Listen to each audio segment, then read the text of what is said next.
RCF vous propose Couleur Tzigane, une émission présentée par le pasteur Esaïe Elfried.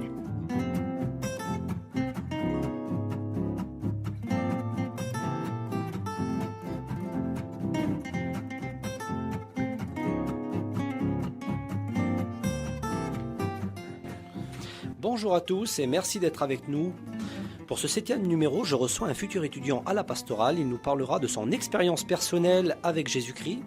La lecture de la méditation biblique se fera dans le 5e chapitre de l'Évangile selon Saint Luc et tout ça entouré de musique. Bonne émission sur RCF.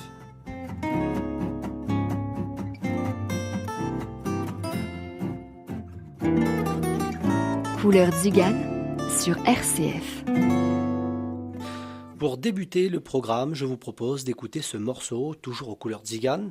C'est une prière et les paroles sont « De ma voix, je crie à l'Éternel ».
Couleur Tzigane sur RCF vous propose l'invité de la semaine. Il s'appelle Nan Brun, il nous vient de Tours. Bonjour Nan. Bonjour. Alors, parlez-nous dans quel contexte familial que vous avez grandi ? Par rapport à mon enfance, je suis issu d'une famille de 8 enfants hein, donc D'accord. 5 sœurs, 3 frères. En tout, hein, moi je suis l'avant-dernier. Et donc, ma maman, par rapport à ses obligations, était mère au foyer. Et donc, mon papa était ferrailleur. Et donc voilà, on habitait à cette époque, on était aux îles Noires. Alors pour référencer un peu les îles Noires, pour vous expliquer en quelques mots où que ça se trouve, un exemple simple, hein, au Brésil, vous avez les favelas. D'accord. Eh ben, dans la région tourangelle, vous avez les îles Noires. Très Voilà, bien. donc c'est un endroit qui était un peu retiré de la ville, voyez. Ok. Voilà. Alors, qui étiez-vous à 20 ans? Alors, à 20 ans, par rapport, si vous voulez, de mon adolescence jusqu'à 20 ans, donc j'ai grandi, donc j'ai eu une bonne éducation. Hein, mes parents m'ont vraiment bien élevé. Hein, ils m'ont appris des vraies valeurs de la vie. Ils m'ont appris à être honnête, surtout à être honnête avec moi-même et surtout avec les gens, très important. D'accord. Ils m'ont appris la politesse, la gentillesse et surtout la charité. Je vais vous donner un exemple de charité. Lorsque le temps me le permettait, lorsque je pouvais pas y aller à l'école, donc j'aidais mon père. Donc mon père lui était donc ferrailleur et donc des fois on allait dans les garages donc récupérer de la ferraille. Et donc souvent de fois mon père me disait mon fils prends pas tout. Et moi, donc, je me posais cette question-là, vu que on est une famille très, très modeste. Mais je me disais, mais mon père, pourquoi tu veux que je prends pas tout, vu qu'il en reste et puis qu'on a besoin? Il dit, écoute, mon fils, il dit, tout le monde mérite de manger, donc laisse-en un peu pour le prochain, quoi. Et ça, c'est quand même des expériences qui m'ont marqué. Oui, tout à fait. Et puis voilà, ça a été des expériences fortes. Et puis, en quelques mots, en fait, pour résumer ma biographie, ma jeune biographie de mon adolescence jusqu'à 20 ans, eh ben, j'ai eu un bon encadrement familial. Voilà. D'accord. Alors, qu'est-ce qui fait qu'aujourd'hui vous êtes ici à témoigner de Jésus-Christ? Alors, ça, c'est mon expérience, hein, c'est mon témoignage. Alors, mon expérience à moi avec le Seigneur, donc mon témoignage, il est simple et compliqué à la fois. Donc, c'est-à-dire, alors, les niveaux simples, en fait, le niveau simple, c'est j'ai accepté le Seigneur Jésus-Christ comme mon sauveur simplement par compréhension, que j'ai compris qu'il était la vraie solution. Et le truc compliqué, c'est que l'ennemi, on va l'appeler par son nom, hein, le diable, me faisait tourner en rond. Pendant pas mal d'années, il me faisait tourner en rond par rapport à mon comportement, à mon comportement de vie que j'avais par rapport à mon éducation. Donc le diable, lui, me faisait croire que mon honnêteté, ma charité, ma gentillesse, ça me suffisait pour être sauvé. Et je remercie le Seigneur parce que Dieu a tout le temps envoyé ses serviteurs donc chez nous, avec des caravanes églises pour nous apporter la parole. Et par rapport à cette parole, Dieu m'a fait comprendre qu'il était la solution. Parce qu'il y a un verset dans la Bible qui part un peu avec mon témoignage, dans Jean 14,6. Il dit qu'il est le chemin, la vérité, la vie. Amen. Et nul ne vient au Père que par moi. Et Dieu, ce jour-là, m'a fait comprendre que j'avais besoin de lui. Il m'a fait comprendre que ce n'était pas mon honnêteté, ma gentillesse, ma simplicité qui me suffisait pour être sauvé. Donc il a fallu que je fasse la réelle rencontre avec le Seigneur Jésus-Christ. Et je remercie Dieu parce qu'à l'heure d'aujourd'hui, je lui appartiens. Il y a une certitude, et ça j'en suis certain, malgré ma gentillesse, mon honnêteté, si à l'heure d'aujourd'hui, je n'aurais pas le Seigneur Jésus-Christ dans mon foyer, je sais que je ne serais pas autant comblé. Parce que le diable, lui, on l'appelle l'homme aux pantoufles. Il vient, il fait pas de bruit et puis il nous met plein de choses devant nous pour nous détourner de la vérité. Mais je remercie Dieu parce que ce qui vit en moi est plus fort qu'il vit dans le monde. Et aujourd'hui, je suis dans la vérité et j'ai accepté le Seigneur Jésus-Christ en tant que mon sauveur. Et je remercie Dieu. Et une chose aussi qui est sûre, je le remercierai jamais assez pour tout ce qu'il fait pour moi. Gloire à Dieu. Merci Seigneur. Alors juste pour les quelques minutes qui nous restent, donc aujourd'hui, vous êtes un garçon que Dieu a appelé à son service. Oui, c'est ça. Ce qui veut dire que ce qu'il a mis dans votre cœur, aujourd'hui, vous avez qu'un seul désir. C'est de le servir. Et je remercie Dieu parce que Gloire à Dieu. Il y a une morale dans cette histoire. C'est que, auparavant, il y avait donc les anciens qui amenaient les caravanes églises chez nous. Et à l'heure d'aujourd'hui, je remercie Dieu parce que j'en fais partie. J'amène les caravanes églises dans des endroits où que Dieu porte sa parole. Et je remercie Dieu pour tout. C'est une grâce. Gloire au Seigneur. Gloire à Dieu. Alors, on peut dire que la lumière de l'Évangile a brillé aux îles Noires. Amen. Merci Anan, pour cette merveilleuse expérience. J'aimerais partager un chant avec vous qui me tient à cœur. C'est une prière. Il s'intitule « J'ai besoin de toi, Seigneur ».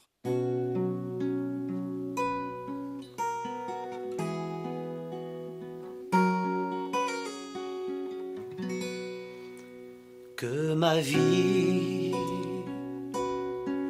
soit plus forte que mes mots, que mes actes puissent répandre comme il faut, que malgré l'épreuve et les combats, que jamais je ne puisse lâcher ta main. Oh mon Dieu, je ne suis rien sans toi. Que ton nom se reflète dans ma vie, que ton onction descend sur moi maintenant, que malgré l'épreuve et les combats, que jamais je ne puisse lâcher ta main. Oh mon Dieu, je ne suis rien sans toi. J'ai besoin de toi, Seigneur, d'entendre ta voix parler à mon cœur. Quand le vent souffle ou quand j'ai peur, apporte-moi le bonheur. J'ai besoin de toi, Seigneur, de serrer ta parole contre mon cœur. Face à l'épreuve ou quand je pleure, fortifie mon cœur. Que ma vie soit plus forte que mes mots, que mes actes puissent répandre comme il faut, que malgré l'épreuve et les combats, que jamais je ne puisse lâcher ta main. Oh mon Dieu, je ne suis rien sans toi. Que ton nom se reflète dans ma vie, que ton onction descend sur moi maintenant, que malgré les jours de désespoir, que jamais je ne puisse lâcher ta main. Oh mon Dieu, je ne suis rien sans toi. J'ai besoin de toi, Seigneur, d'entendre ta voix parler à mon cœur. Quand le vent souffle, quand j'ai peur, apporte-moi le bonheur.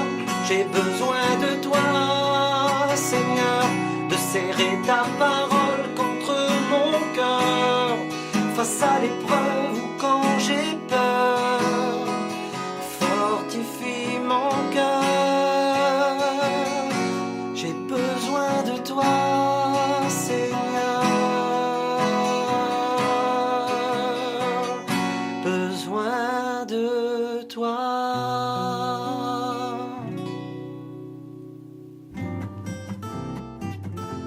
Couleur d'Igane sur RCF avec le pasteur Esaïe Elfried. Combien de choses veulent remplacer Dieu dans notre vie? C'est le message que fait passer Josué Raquinard dans ce chant qui est une prière. Seigneur, garde-moi de dévier.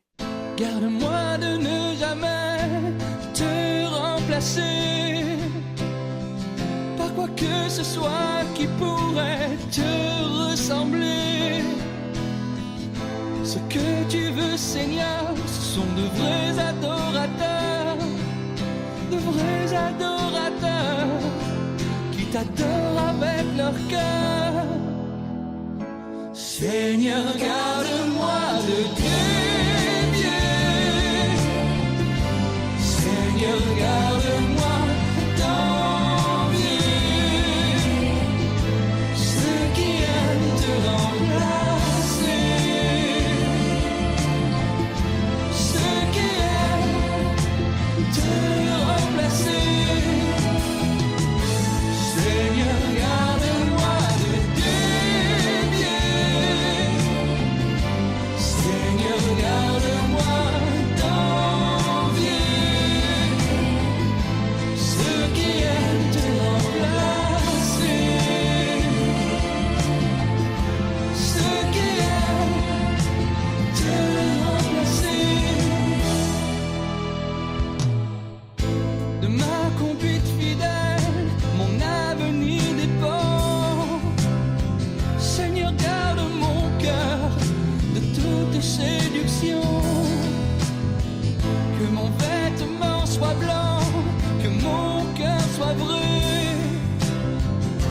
sur ma tête l'huile ne vient pas manquer. Seigneur, garde-moi de dévier.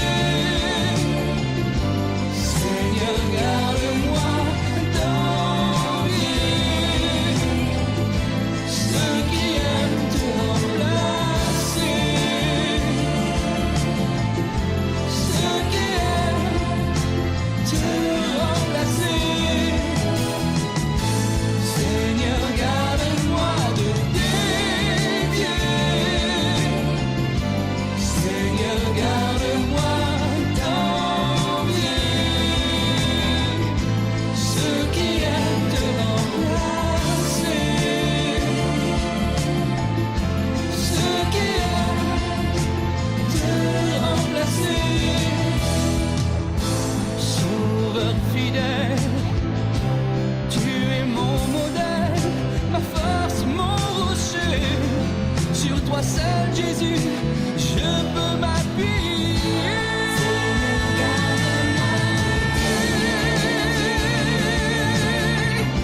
Seigneur, garde-moi, Seigneur, garde-moi d'envier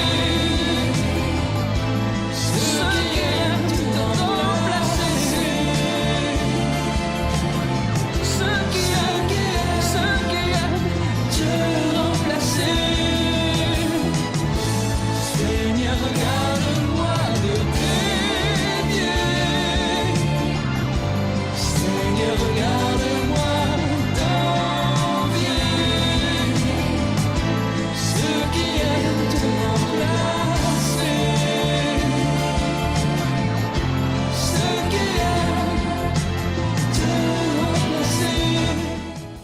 Merci d'être avec nous. Notre émission a pour but de partager le message de l'Évangile par la musique, les témoignages. Et nous le faisons de tout notre cœur. Voici le moment de la méditation biblique. Couleur Tzigane sur RCF. Sur ta parole, c'est le thème de la méditation biblique d'aujourd'hui.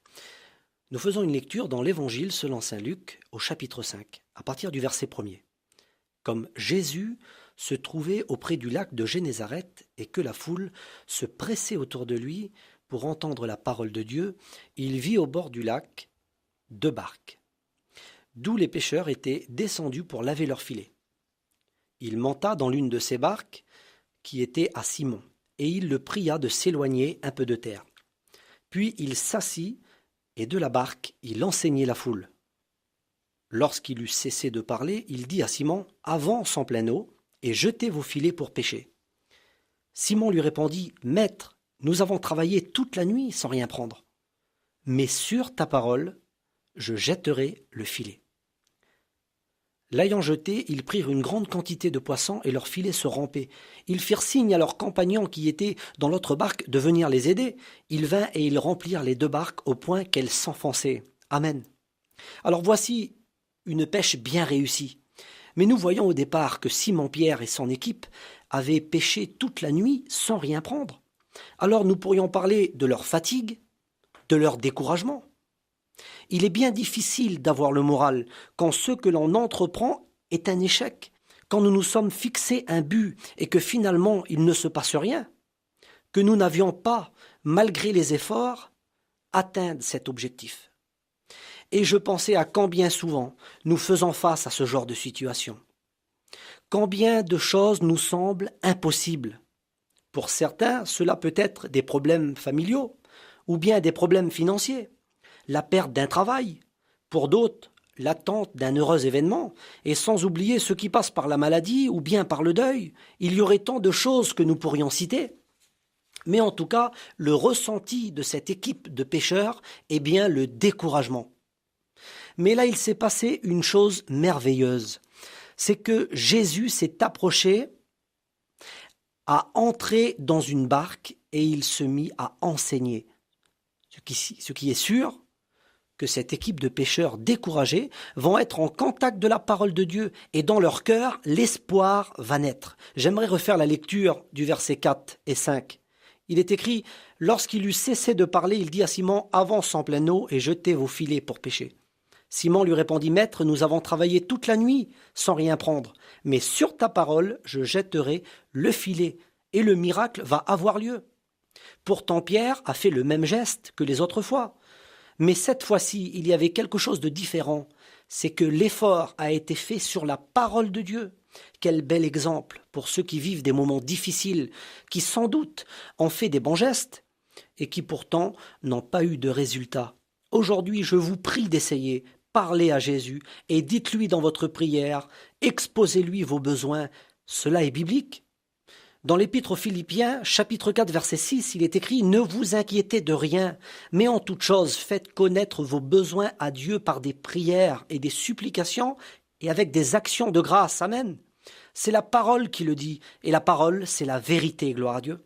Alors la parole de Dieu est la clé de la réussite. Et pour conclure cette méditation, quand Dieu bénit un homme, cela découle sur son entourage.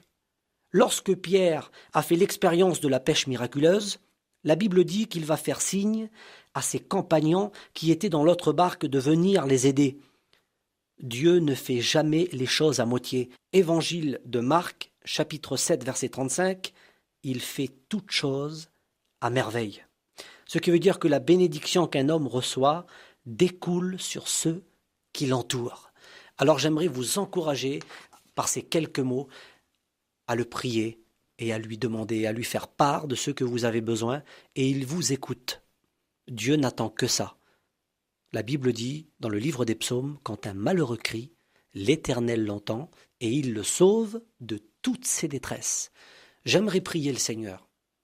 Merci Seigneur, parce que tu es merveilleux. Merci Jésus, je t'aime Seigneur, merci pour ton amour que tu as porté un jour les regards sur nous Seigneur Dieu, nous qui n'étions rien, nous qui étions perdus Seigneur. Merci pour le sacrifice de la croix Seigneur. Merci parce qu'aujourd'hui nous avons la possibilité de te prier Seigneur Dieu. Peu importe l'endroit où nous sommes, que nous sommes en voiture, que nous sommes dans notre maison, dans notre caravane Seigneur Dieu, dans la rue, nous pouvons te parler Seigneur, tu nous entends. Merci Seigneur, tu bénis nos auditeurs, ceux qui vivent des moments difficiles. Soutiens-les, aide-les, Seigneur. Fais-leur comprendre ta parole, Seigneur Jésus. Nous savons que tout peut devenir possible, Seigneur Dieu, lorsque sur ta parole nous comptons, lorsque sur ta parole nous nous appuyons. Alors c'est ce que nous faisons aujourd'hui. Merci Seigneur, merci Jésus. Amen. Couleur Tzigane, c'est terminé pour aujourd'hui. Je remercie notre invité, Brennan. Merci aussi à nos auditeurs et nos auditrices. Je vous rappelle que pour toute information, vous pouvez nous écrire à RCF, émission Couleur Tzigane, 27 rue Jules Simon, 37 000 Tours. Nous nous quittons en musique avec ce morceau interprété par le guitariste Chouchou Landwehr, Seigneur, voici, je suis prêt. En attendant, je vous donne rendez-vous la semaine prochaine et surtout n'oubliez pas, la joie se partage.